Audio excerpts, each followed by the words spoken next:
afternoon. My name is Sergey Polak. I'm a senior programmer with Fish and Meat, which is a law firm in New York. And we'll be talking about capturing Windows passwords using the Network Fire API. A couple of housekeeping things. I changed the slides a little bit from what's on the CD and what's in the book. Mostly it's not really important. A couple of important items are towards the back of the slides where I talk about how to install the DLL. There are some typos. The updated presentation was given to Black Hat earlier today, and it should be on their website either now or soon. If you have trouble reading the screen, you can follow along in the book, the thick book. It's page 51. All right, can I just get a quick show of hands? Who's a programmer? Some people are dressing as just regular IT folks.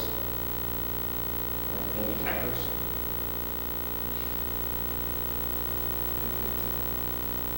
All right, this is pretty self-explanatory, I think. This is what we're talking about.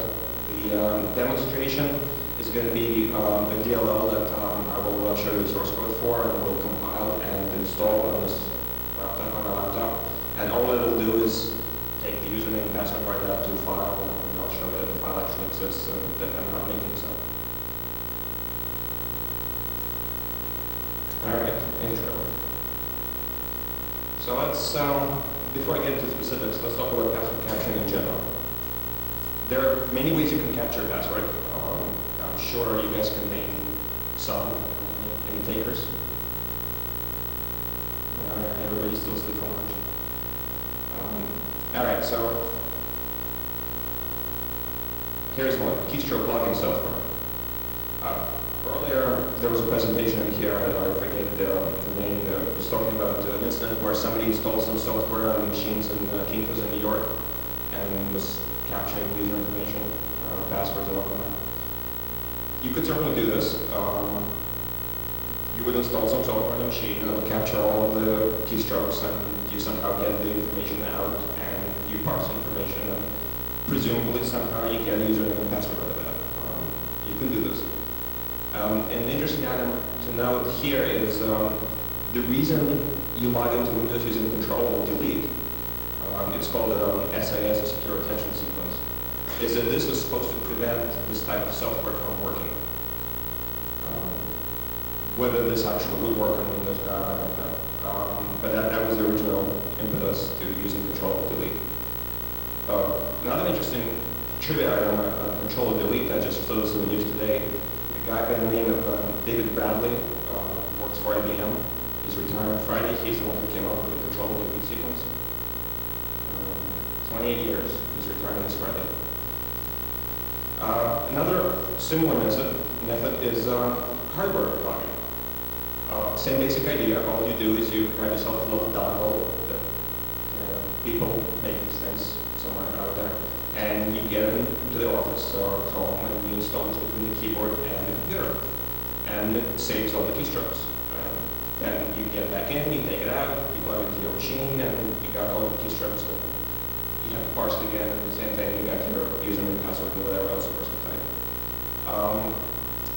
This can certainly work. Both of these are kind of tough to do because of parsing information, and certainly with the hardware download, it's a little tougher because you have to actually physically get there, not once but twice.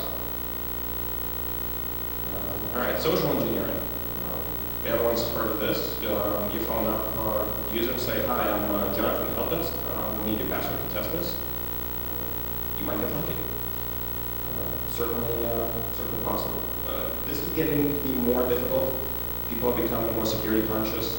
Certainly in the corporate environment, you do something like this, you're not very likely to get a good response. All right, camera. How many of you saw the movie Sneakers with Robert Redford? You remember that? All right. They use both social engineering and camera. They spied on a mathematician, Janik, I think that name was, from across the building and watched him type his password on the keyboard. And then they sent in this woman to go out on a date with another guy and get his key card and his voice print. You can do this, but again, how do you spy on something with the camera? How do you install the camera? Do you get in there? I don't know if anybody here was at DEF CON last year, but there was a talk by a gentleman who specializes in security, and people call him in to do security audits on their premises, thinking that there might be a camera installed in their office, spying on their computer.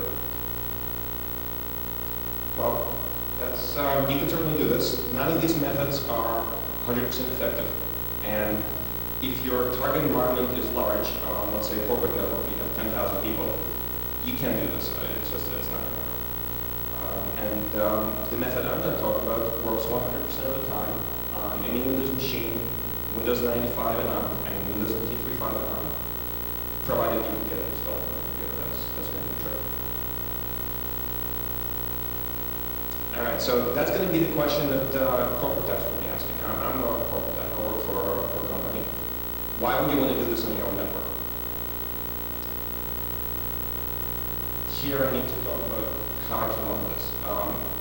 At Fishing Game, we are a Nobel shop. We run Windows, everybody does, but we do run our own network. And back at the end of last century, the 90s, we were just rolling out Windows NT 4. We had to do Windows NT 4 because somebody decided that we had to go to Exchange. So, roll out Windows NT 4, fine, no problem, throw some PDCs out, you have a domain, but all of our users are on NDS. How do you get them from NDS to Windows NT domain? Well, Novell has this wonderful little thing called NDS for NT, which you throw out and install on all your PDCs and your PDCs, and it synchronizes all of the user information and replaces some DLLs on your domain controller, and you're all set to go. Except one minor problem, what do you do with passwords? As you know, in NDS and in Windows, when you use the types of net password and creates a password for the first time, the password is stored in some database somewhere on some server. But it's not stored in any sort of a way that you can get back this password. It's a one-way hash. So once the users type in their password, the only thing that's stored is a hash, and the next time login happens, they type in their password again, the same hash is applied, and then you compare the hashes, yes, the password is valid or not. So you copy all your users, you have all your information, you don't have any passwords. How do you do this? So Novell's answer to this, well, is you spiral passwords. All the users have to change their passwords. And as they change their passwords, the client will synchronize this password between your Windows and NDS, and you're all set to go. I don't know if anybody here works for a law firm. It's a very different environment for a corporation. There's no way, there's not a chance in hell, absolutely not, that the director of IT was going to let us require 200 lawyers to change their password. That was just out of the question. So my boss came to me and said, what can we do? Can we just somehow figure out what everybody's password is? And so I said, I don't know, let me do some research, and I came up with this thing. So, are there legitimate reasons for capturing user passwords on a corporate network? Yes, administrative or user convenience. In our case, we captured all the passwords, we got them, put them in a file, we grabbed this file, and spent several days sitting in our offices manually typing in everybody's password. Was it convenient for administrators? Maybe not too convenient. Was it convenient for the users? Absolutely, they didn't let this happen. Password complexity enforcement. You could certainly use something like this to enforce password complexity. There are APIs specifically for password complexity enforcement, and there are tools and DLLs and filters you can get that you can install on a machine that will actually prevent the user from using stupid password. They're probably better for actually enforcing password complexity, but with something like this, you have the password and you can call the user up and say, hey, that's a stupid password. Everybody knows your daughter's name. Maybe it's going to be effective, I don't know, but it's one reason. Surveillance. Yes, this happens in the corporate environment. One of my coworkers told me a story of this previous job, also happens to be a law firm. Some attorney was involved in some sort of dispute litigation, I don't know what the deal was, and the partners came to the IT department and said, we need to read this guy's email. And how do you read this guy's email? At the time, the only way to do it was to log in as this person. Well, you don't call him up and say, hey, we need your password, because he gets suspicious and maybe he deletes his email.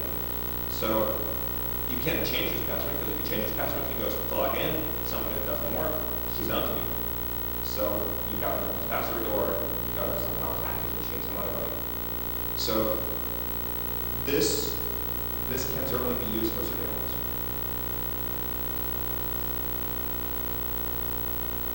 All right. So what the heck is this Windows Network Provider API, and what do you do with it? Obviously, Microsoft did not put this into Windows, so we could write a DLL to capture user passwords. That would be stupid.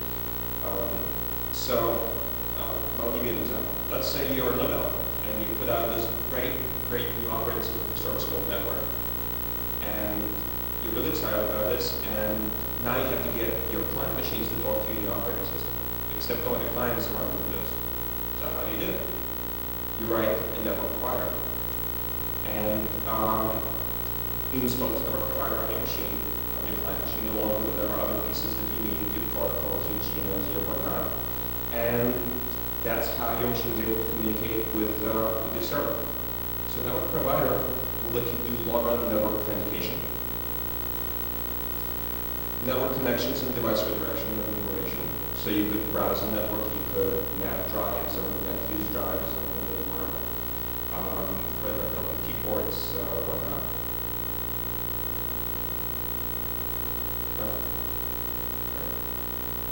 Basically, a network provider DLL is a DLL that is written in such a way that it exports certain functions Windows expects to see, and is installed somewhere on the machine, and is registered in a certain way with the logon process. There's not really that much to it, as you'll see when we get further into it. So let's get further into it. There are 4 categories that I divide the functions into. These are not officially Microsoft defined categories, but there they are. There's user credential management, which we'll talk about in great detail because that's how we're going to get the password. There's the network connections and device redirection functions. We have search and enumeration and so-called administrative functions. As I said, most of these are not really directly related to this talk. I will give a brief overview just so you have a background information, you have an idea of what this thing is all about. So let's take a quick look at it. Credential management. Again, we'll go into more detail on this. You have your login notification functions, np-login and np-login notify. I'll talk more about them. The difference here is np-login is Windows 9X, 95, 98, 80, and np-login notify is Windows NT and higher. You have your np password change notify, and you have your np get user, which is a real network provider you use to query who the current user authenticated to your network is.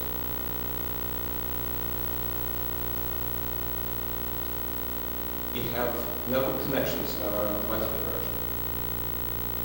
So here we have the np-get connection, np-get connection 3, np-get connection, np-cancel connection, np-get connection performance. For those of you who are programmers, have you ever worked with the WNet functions? I see some heads nodding. You have, if you're writing some code and you want to programmatically attach to a network resource or a network drive, you want to grab it off a keyboard, you call these functions like WNet add connection, WNet add connection 3, and so on and so on. And the names are very similar to these, and if you look at the parameters are identical. So what actually happens, you call WNet add connection, Windows looks at the UNC path you specify and decides, well, this should be handled by this network provider, and it calls this particular network provider's NP add connection function. And so eventually, your parameters get passed right in there.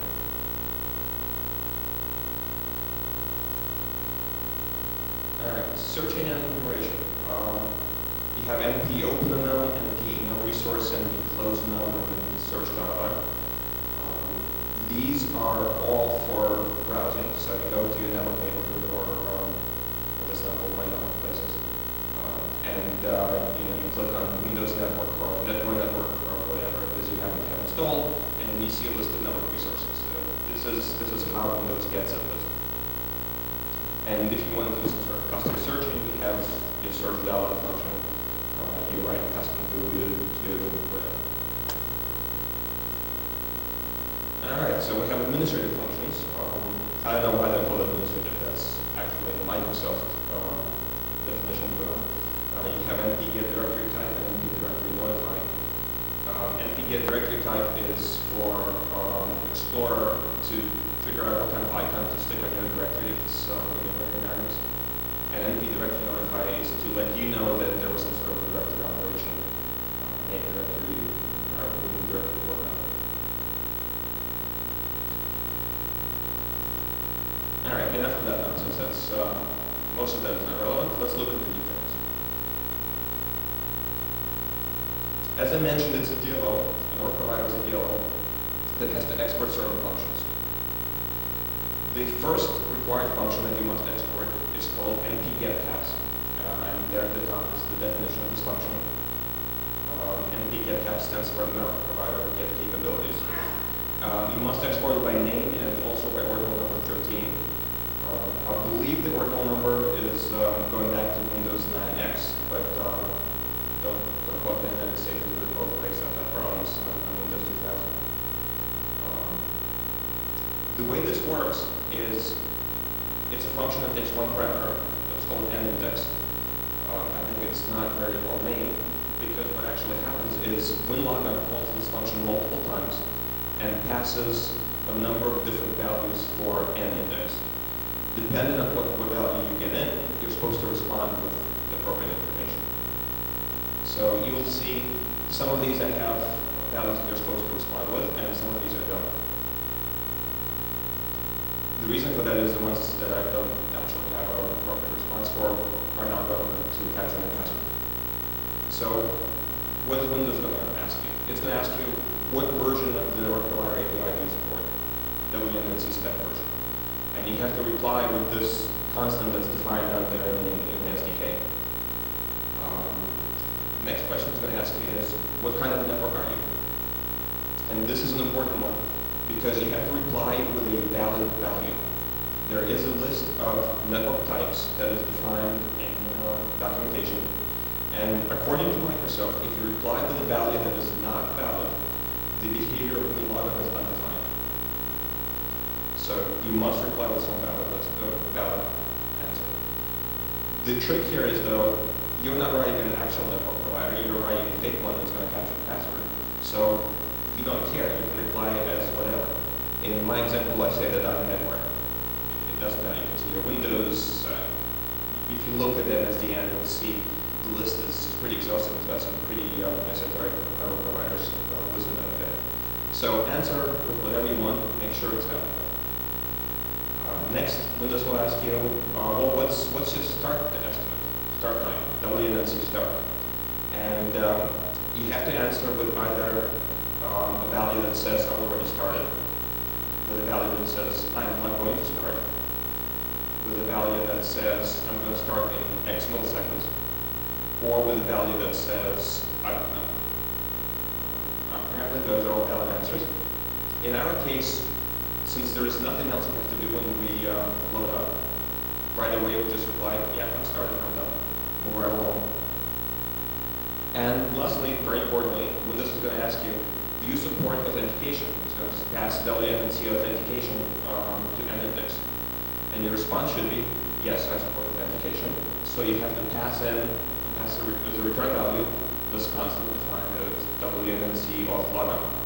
And this tells Windows that it can pass password and username to you for verification.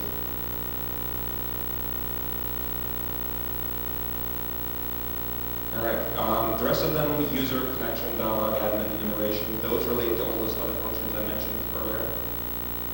If you get any of those or any other value, you can safely reply with 0, which means you don't support those capabilities, and Windows will be perfectly happy to ignore them.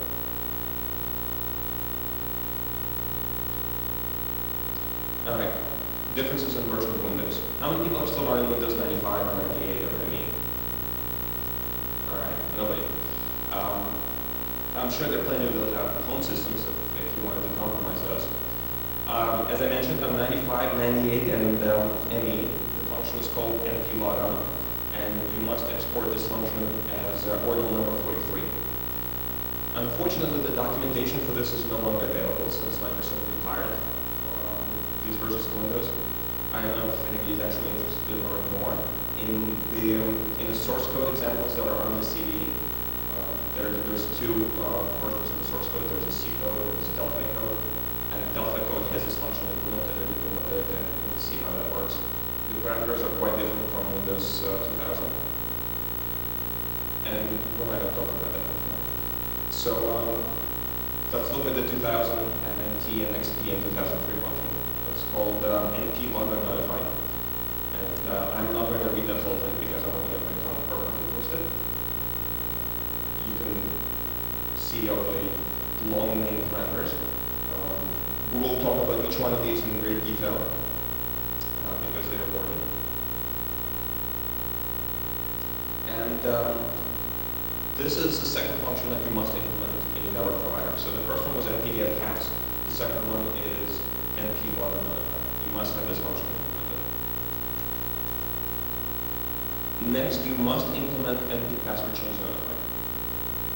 You don't actually have to do anything with this, but you must have this function, and at the very least, it must return success. You could, if you wanted to, write your deal in such a way that when Windows forces you to change the password, that you will get this information, and you can do something with it, and you can grab the new password, or you can just wait until the next logout, and then you just have the new password right there. And it's up to you. In my example code, this function does absolutely nothing. So let's look at the parameters. Let's look at this in detail. The first parameter that is passed to np logger notify is called lp logger, and this is a long pointer to a session ID. If you ask me what this is, I will tell you I have absolutely no idea. It is completely irrelevant to what we're doing, and I ignore it quite safely, and I suggest that you ignore it as well. Next, we have this very important parameter called LP authentic info type. This is a long pointer to a Unicode string that identifies whether this is a standard Microsoft logger or a Kerberos logger. I don't know if you guys know anything about Kerberos. My knowledge of Kerberos is limited to just the cute little icon of the dog and the Eudora options. All I know is that you can do some sort of Kerberos authentication in Windows. But the neat thing about this is it doesn't matter if you don't know Kerberos. You'll see that as we move on. So this is a Unicode string. The way this Unicode string is defined is it's a structure that has in the beginning two words. The length and the maximum length, and then it's a buffer of white characters. So it's a buffer of 2-byte characters. All right. Most of, I would say, all of the strings that are passed to np logger notify are Unicode strings, so you have to be aware of this. So this parameter will have one of these two strings in it, and depending on whether it's MSV1 0 interactive or Kerberos interactive, the next parameter, LP authentic info, will have one of these two structures. It will be either the MSV1 0 interactive login structure or the Kerberos interactive login structure. So, what are these? Well, very conveniently, they are identical. So, it doesn't matter if you don't know Kerberos or the structures are identical, and you will get these four members in the structure. The first one is your message type. I don't know what this is, and it's completely irrelevant to what we're doing, so you can ignore it. Next, you have your domain name. You get a Unicode string. Then you have a username. Again, it's a Unicode string. And now, we have the drum roll. You get a password in clear text. You got the password.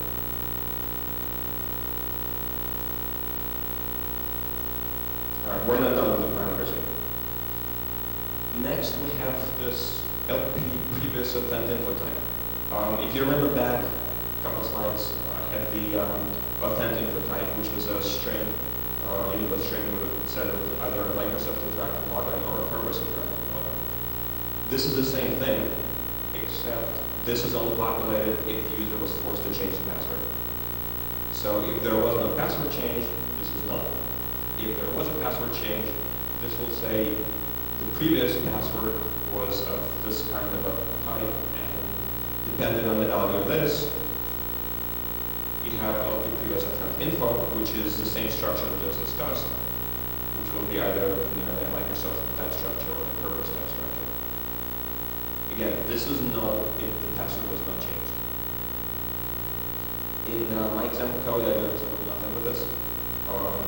You could certainly put this to good use if you wanted to. So there it is. Next parameter, called LP station name, is very, very, very important. As you know, on Windows, every service runs in a certain security context. So whether it's a service, whether it's an application that you're running, whether it's the shell itself, it runs under some user security context. So if you're logged in, every program is running under your security context. If it's a service, it can be either running as a local system, which is a built-in system account, or it could be running as an actual user on your machine. So the value of this parameter, it's a string, identifies whether this is a service login or an interactive login from the user. The thing to note is that you will not get a call to this function if the service is logging in as local system. So you don't have to worry about receiving 15,000 calls for every single service that starts out. You will only get this if the service is actually logging in as a user. According to the documentation, the value should be winsta_0, but I have actually seen it as winsta0 without the underscore. So in all of my examples, I'm checking for both of these, and if these are the strings that are passed, then you know this is an interactive login, and you want to capture the password, you can go and do whatever you want with the password. If I get the SVC CTL service login, I just ignore it. Alright, the next parameter is called a station handle. This is a handle to the dollar box that is currently on the screen. I've never actually done anything with this. Presumably, you could interact with the user or with the window and use this in other function calls to the Windows API, pass messages to this, do whatever you can do with the Windows handle. It's up to you to decide if you want to do anything with this, or you could ignore it, as I've done. And your final parameter is the login script pointer. If you were writing a real network provider, then you could pass back pointing to some executable to run that would launch some sort of a login script that's relevant to your network. But in our case, since you already have code that's executing in the system process space, if you want to do something, you can just do the code. So maybe it's not very useful, or maybe it's very useful for your purposes. You decide. What you can do with this is you pass back some program to run, program parameters, and Windows will run this. So there's your np login notify. So np get pass, np login notify, and np password change notify, which doesn't actually have to do anything. Those are the three functions you need in your DLL, and nothing else. You have a valid network provider DLL. So what do you do with it? You have to install it, right? Right, alright. There's two registry keys that you have to modify to install this network provider. First, you have on your local machine, system current control set control. There's a key called network provider, and in there is a value called provider order. This is basically a string that has a comma separated list of network providers that are installed in your system. So it's very easy to modify, and you just come up with some name for your network provider and you stick it in. But wait, there's a very important aside. Let's say you have just Windows networking in your environment, and your only network provider is Landman Workstation, which is Microsoft's name for their network.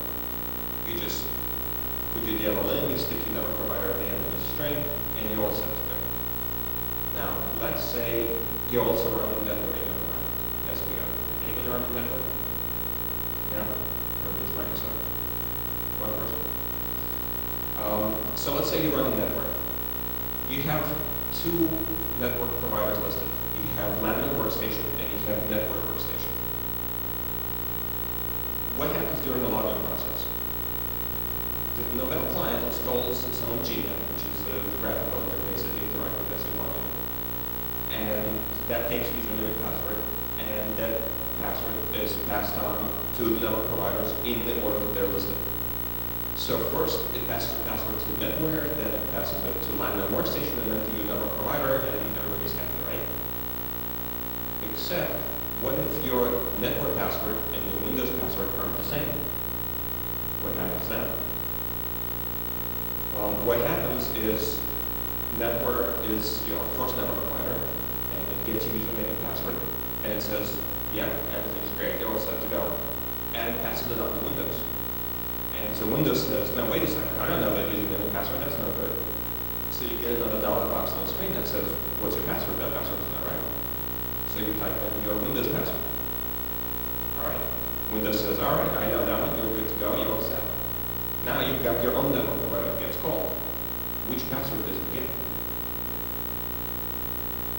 Honestly, I don't know. I would presume that it gets the last password that happened to go down the line. So if you stuck your network provider at the end of the string, and in this kind of environment, you would get your Windows password. Except, what if you wanted to get the network password, not the Windows password? So when you're writing a network provider and you're sticking it into this provider order key, it's very important to understand the environment that this is going in. Is it a Windows-only environment? Are there other network providers out there? I don't know what other network providers there are besides Windows on the network. Those are the ones I'm coming in contact with. I'm sure there are plenty of others out there. And you have to know, do you stick your network provider somewhere in between? Do you put it as the first item on the list? Do you put it as the last item on the list? It's a very important decision that you have to make, and once you make this decision, you're kind of stuck with it. And you don't necessarily know that you may not be getting the right password that you want. So that's exciting. All right. So now you've created your provider, you put it in a list, and you called it whatever. It doesn't really matter what you call it. But you have to remember what you call it. So don't call it hello and put something else elsewhere. Let's say you call it black hat empty, which is what I'm using my embed. Then you go into local machine system current control set services, and you create a key with the name of your network provider. So if you put in black hat at the end of your provider order string, you put in a key called black hat. And in that key, you create a value called group, and you put in the network provider string in there. All right. These two places, by the way, that's where the titles are on the slide. There is no space in provider order, and there's no space in network provider. I think there are spaces on the slides that are both. All right. So that's your key number one. And then under that, you create a subkey called network provider. The three values that you must have in that subkey are class, provider path, and name. Class is a keyword, and you put in value 2, which corresponds to this constant domain and credential class. This just means that your provider should be called when this is dealing with authentication. Then you have your provider path, which is just a path to where it is you put your DLL on the system. And you have your name. I'm not quite sure what the name is used for. I believe it's used by Windows to display any sort of error messages that has trouble loading your provider. I haven't actually seen any error messages since way back in Windows 95 days, so I don't know how accurate that is. And then the rest of these values, as you see, they're optional. They're not used in the Windows 2000. I believe that they're required in the Windows 95 and 98 and 98 if you want to provide it to work. So those are the two registry keys that you have to modify. And that's all there is to it. You've got your network provider, you installed it, you reboot the machine, and you're all set to go.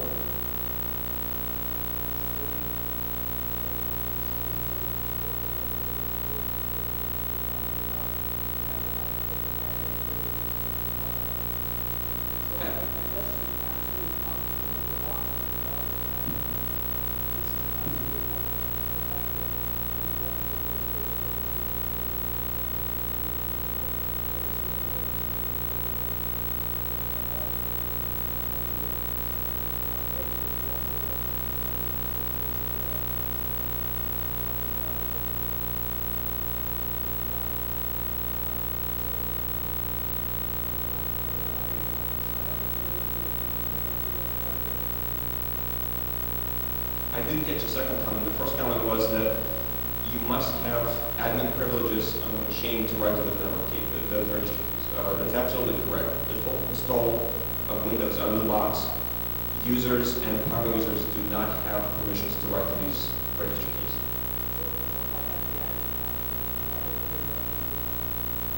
If you have the admin password, why do you care about the user password?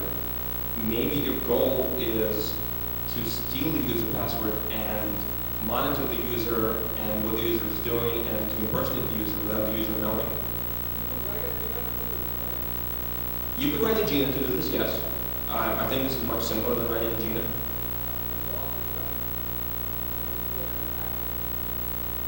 I'm sorry, I didn't quite catch that.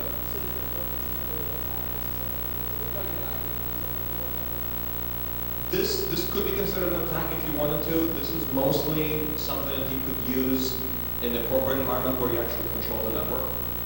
Certainly if you were able to compromise the machine in some way, you could get this installed. If you were attacking Windows XP home machines, you probably would be able to succeed in the full installation. It's your call as to what you can do with this. You know, if you feel that this is completely relevant because you must have admin privileges, then I'm sorry I wasted your time. But this is one way you could grab the password if you had admin privileges. There are many ways to get admin privileges. There are classes, there's talks. It's what you want to do with this. All right. So yeah.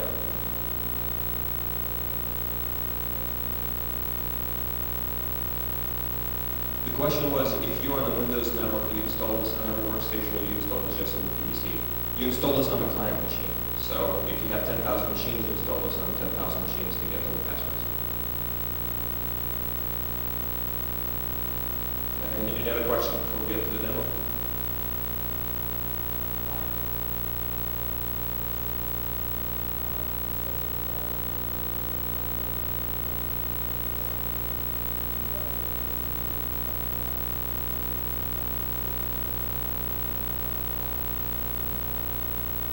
So the question was, in the provider order, I mentioned that there could be multiple providers installed on the machine, and so how do you know which password you're getting? And the gentleman was saying, well, could you put it in there twice? Probably you could. I've never tried that. At the very least, you could have two copies of your DLL and you put it in twice as two different network providers. If it didn't work as a single provider in that twice, and then you could be sure you're getting all the possible passwords on the machine. Any other questions before we move on? All right, so demo. I have to apologize, I'm not a C programmer. There is an example C code on the CD, and I'm sure C programmers look at it and they'll be, oh my God, how can you write this? I write it in Delphi, so I kind of struggled along and I was able to write the code in C. So how many of you want to see the example in C versus the Delphi example? How many of you care? C? All right, I will try to model my way through Visual C++. By the way, interesting to know, the DLL that Visual C++ produces is 5 times the size of the DLL that Delphi produces. I don't know, that's my code, that's just the way it is. So,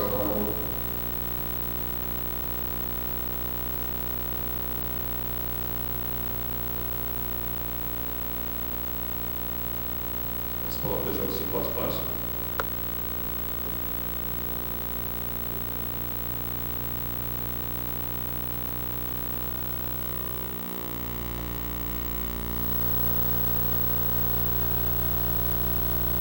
Maybe there is no workspace here. Oh, there's a project. Okay, this is the code that's on the CD. That's example code.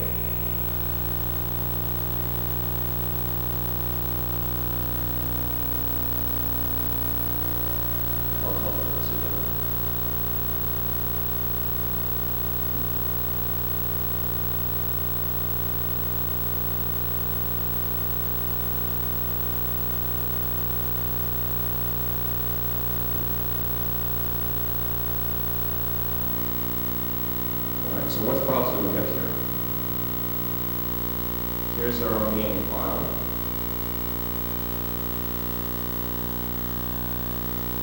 Okay, this is just so you can export it by port number 13, the get apps function. Actually, I don't even export password change out of that. It's interesting.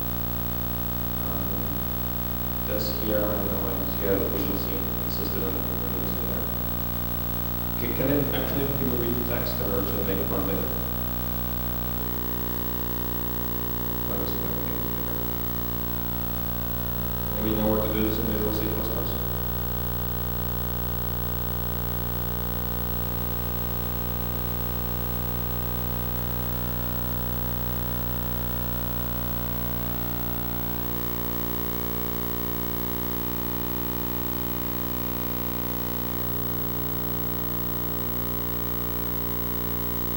Better.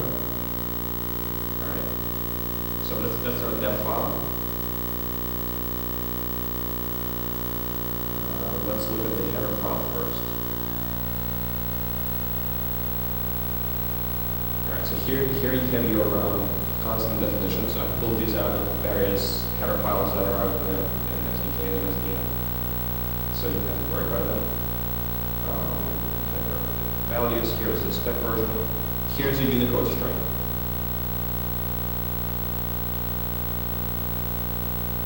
Alright, here's your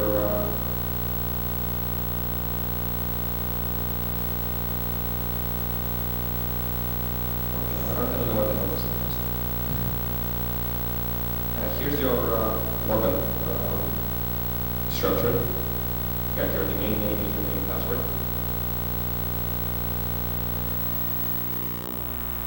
And I only define the MSV one because Kerber's function structure is identical, so why bother when we're just typecasting it out. Alright, so here's our source code. So we start with get tabs. And the opens on the screen. Alright, so you can see a simple case select statement, switch it to a color. Net start, we say we're done. Net type, as I've said, I use netware, you want to use 0.1, that's defined. I'll show you where it is the end that is later. Use spec version, we have to reply to this. You say that we support logon and anything else we don't care about. Alright, here's your logon endpoint. So there's your function. As I said, all this does is write the password out to a file. So here we have the file. Here we have the structure defined. Alright, we'll get back to this in a second. And here we go. So write string compare the info type with this string, and if that's correct. If that isn't correct, Microsoft logon, by the way, this code obviously ignores any calls that are passed in this to Kerber's logon. You can modify it. And then we say, is this an actual interactive user logon versus a service logon? Yes, it is. Okay, so we do a typecast into this type with a parameter. And then we print out our domain name, our username, and our password. And we just write that to the file. And that's all there is. You close the file and you return success. Alright, so just to prove that there's nothing up my sleeve, somebody give me the file name. Anybody? Alright, password. So this should write out to the file called password.txt in the room C drive. So let's build this.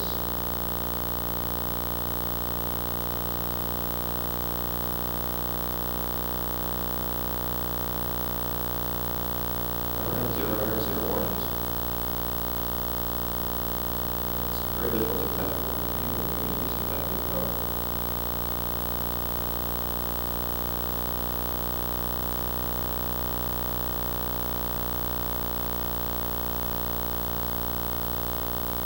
Let me make this one bigger too.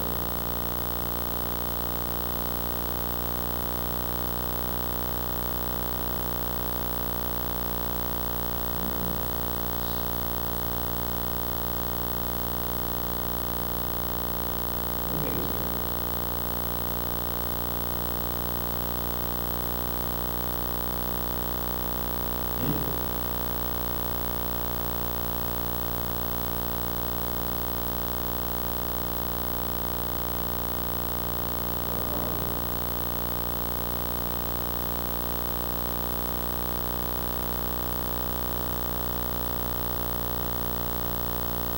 Yeah, it is fun.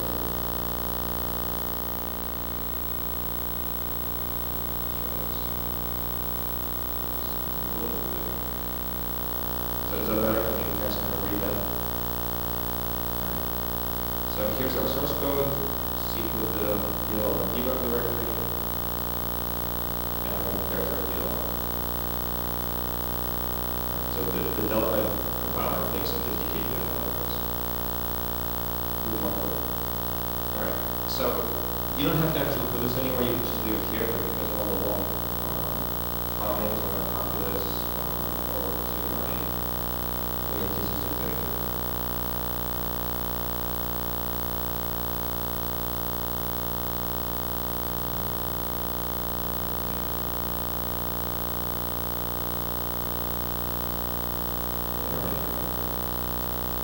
Okay.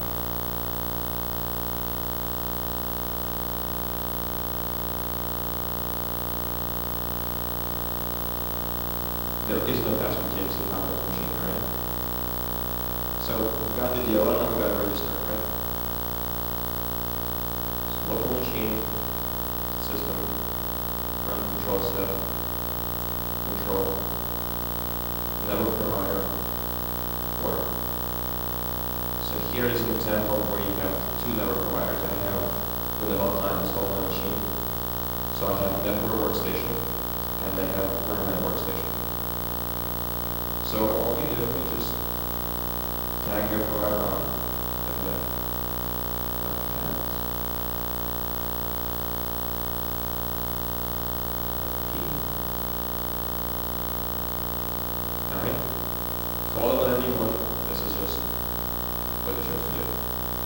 So now we have network workstation, landline workstation, left and key. Okay, so current control set. Services. New key.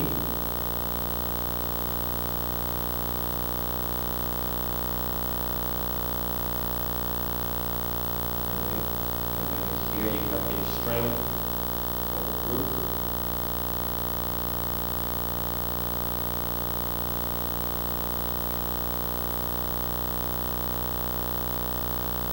The group is now a provider.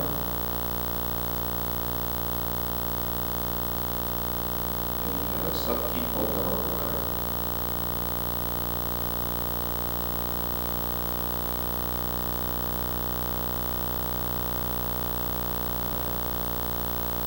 Keyword called class.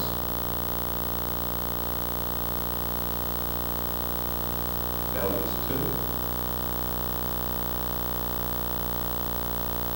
Provider tab.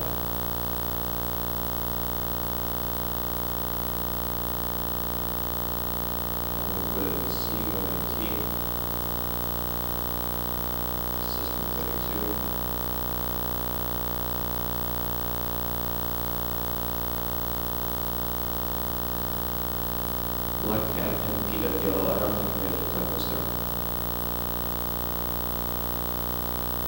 And name.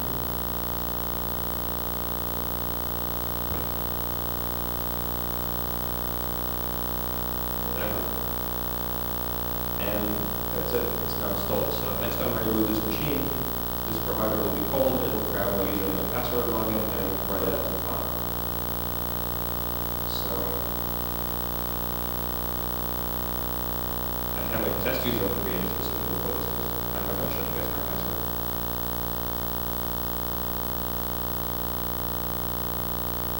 It's called user.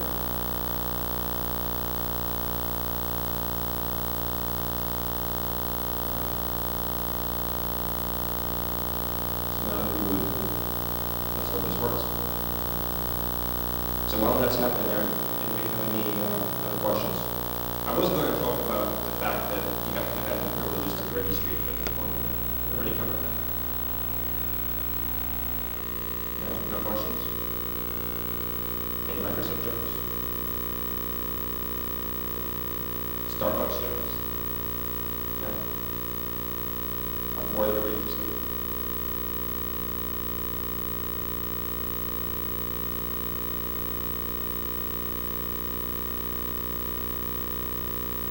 This computer used to be fast.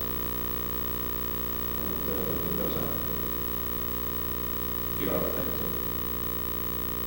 Now it's really slow. Did you hear that Bill Gates is going to become a knight of the British Empire now? Okay. Everyone's really excited about that. At least as long as, since he's not a British citizen, he can't call himself Sir Bill, so that's something big, I guess.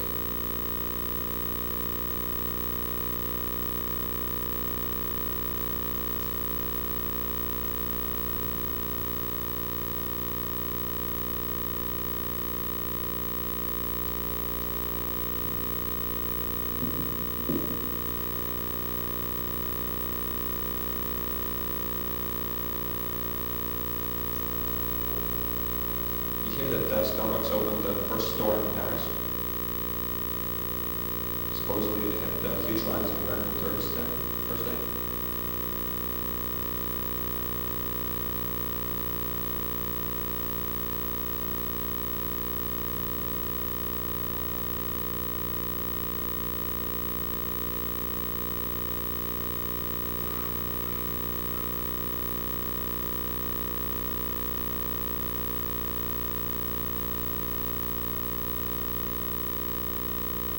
Almost there.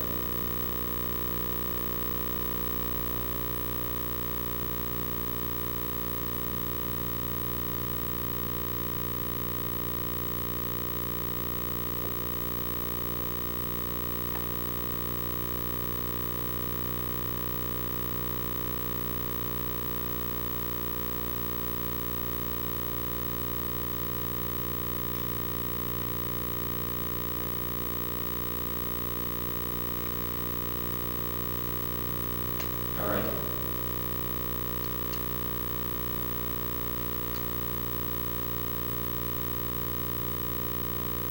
This is where I go get the team link. All right, so the user is called user, and password is, you'll see, it's a very secure password.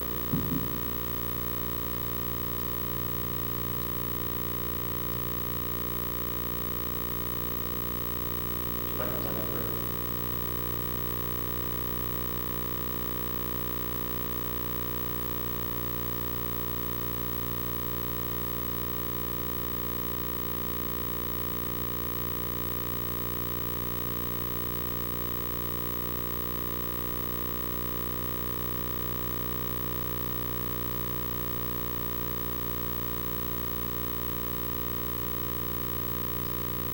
This work correctly, we should have a file called password.txt, and there it is.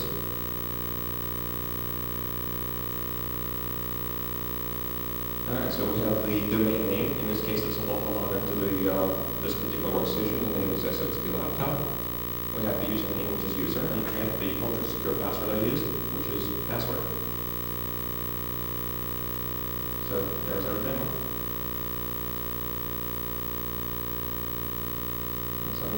the slides so we can show you the final two slides, which are very, very important. Those of you who have a copy of the slides can see that that's slide.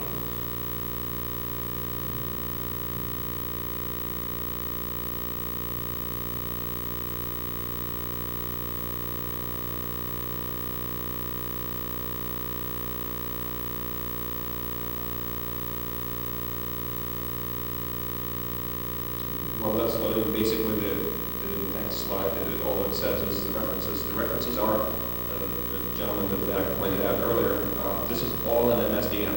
There's really nothing to it. You can buy an SDN, or you just get it for free right off the Microsoft website.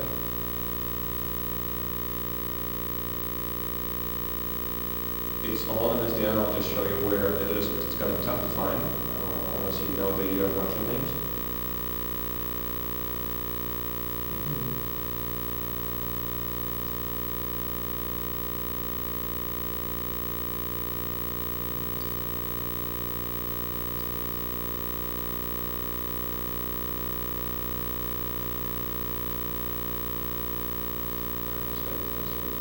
I don't really know how to use PowerPoint program.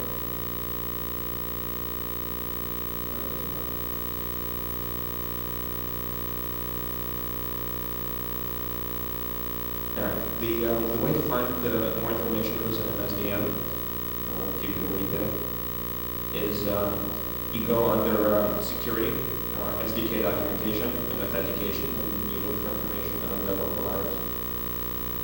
That's all there is to it. Q&A? Anyone? Yeah? Yes?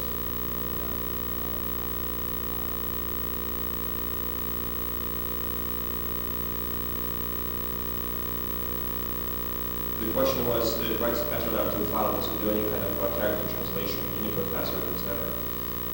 No, this example code does not. The password is passed as Unicode, so if there were some characters in Chinese in the password and whatnot, you would get that password correctly, but then you would have to handle it. In my example code, I use, actually in the C code this might work, because in the C code it uses white printf, I think, which writes out white characters. So I don't know how C has it implemented. In the Delphi code, all I do is I actually convert them to regular one-byte characters and write them out. So any sort of that information would be lost. But as I said, this doesn't have to write it out to a file. Once you have a password, you can do whatever the hell you want with it. What we do at Phishing Me, maybe I shouldn't be telling you guys this, but we encrypt the password and we stick it out in a SQL database. And help desk would be lost without it. As scary as it is, they use that thing all the time.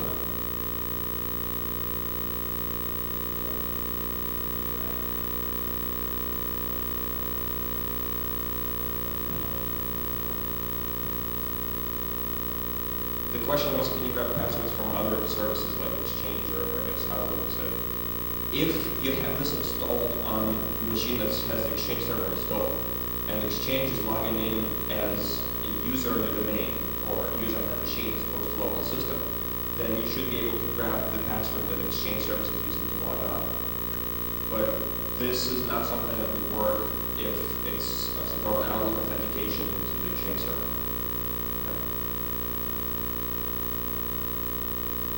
No more questions?